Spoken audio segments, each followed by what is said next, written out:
दोस्तों, हमारी आज की कहानी का शीर्षक है एक चिड़िया ने समुद्र को ही सुखा दिया।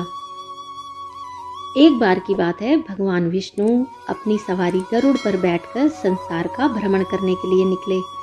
जब वो संसार का भ्रमण कर रहे थे तो उन्होंने एक विचित्र घटना को देखा। उन्होंने देखा कि एक चिड़िया समुद्र के पास आती है, वहां से अपनी चोंच में जल भरती है और वैसे ही उड़ जाती है।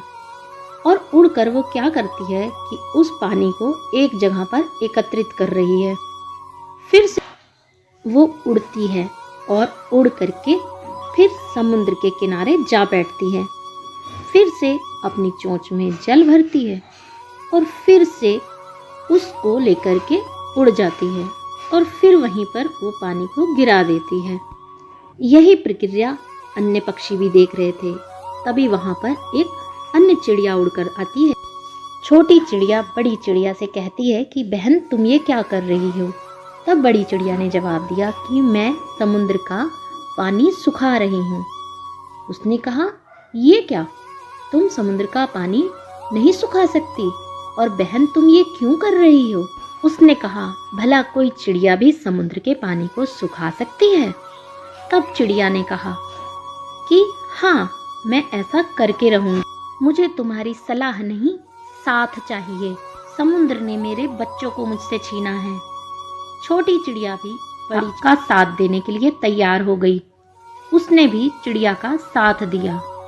उसने भी समुद्र से पानी भरा और चोंच में भरकर उसी जगह पर डालना शुरू कर दिया। इसको देखकर वहां पर एक कौवा भी आया। उसने भी पूछा कि तुम सब क्या कर रहे हो? तो उसने कहा कि तुम लोग मिलकर समुद्र का पानी नहीं सुखा सकते। चिड़िया ने बताया, मैं ऐसा करके रहूंगी। तभी वहां पर एक बगुला भी आया। उसने भी देखा कि ये सब क्या कर रहे हैं। उसने सबसे यही कहा, मुझे तुम लोगों की सलाह नहीं, साथ चाहिए। यह प्रक्रिया गरुड़ भी देख रहा था। उसने भगवान विष्णु से कहा, भगवान मुझे आज्ञा दीजिए, मैं भी जाकर उस चिड़िया की मदद करना चाहता हूँ। भगवान ने कहा कि तुम चाहकर भी समुद्र का पानी नहीं सुखा सकते। भगवान ने गरुड़ को समझाया कि ऐसा करना असंभव है, लेकिन गरुड़ ने कहा, भगवान मुझे आपकी सलाह नहीं, आपका साथ चाहिए। यह सुनकर भगवान विष्णु उसका साथ देने के लिए तैयार हो गए और वो गरुड़ पर बैठकर समुद्र के किनारे जा पहुंचे। भगवान विष्णु को वहां देखते ही समुद्र देवता डर गए। वो भगवान के सामने प्रकट हुए और उन्होंने कहा, हे भगवान, मैं चिड़िया के बच्चों को लौटा देता हूँ। उसने तुरंत ही चिड़िया के बच्चों को लौटा दिया। चिड़िया अपने बच्चों को पाकर बहुत प्रसन्न हुई।